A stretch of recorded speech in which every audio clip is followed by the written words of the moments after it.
రుణమాఫీ కాని రైతులకు ప్రభుత్వం తీపి కబురు చెప్పింది. అర్హులై ఉండి ఇతర కారణాల వల్ల రుణమాఫీ కాని రైతుల ఇళ్లకు వెళ్లి వివరాలు తీసుకోనున్నారు. దీనికోసం ప్రత్యేకంగా రైతు భరోసా పంట రుణమాఫీ యాప్ను రాష్ట్ర వ్యవసాయ శాఖ రూపొందించింది.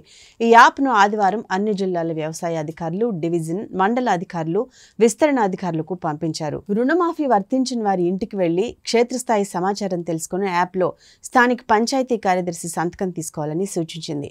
ఈ యాప్ను ప్రయోగాత్మకంగా కొందరి రైతుల వివరాలను నమోదు చేసి పరీక్షించాలని అధికారులను ఆదేశించింది. మంగళవారం నుంచి సర్వే ద్వారా యాప్లో వివరాలు నమోదు ప్రక్రియ ప్రారంభం కానుంది. 2 లక్షల వరకు రుణమాఫీ చేసినా తమకు మాఫీ కాలేదని రైతులు వ్యవసాయ శాఖ అధికారులకు ఫిర్యాదు చేశారు.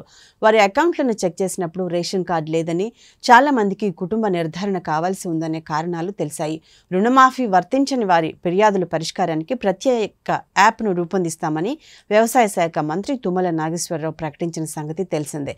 దీనికి అనుగుణంగా యాప్ను అందుబాటులోకి తీసుకొచ్చినట్లు అధికారులు తెలిపారు. ఇక వ్యవసాయ అధికారులు ముందుగా రుణ ఖాతాలు, ఆధార్ కార్డులను చెక్ చేస్తారు.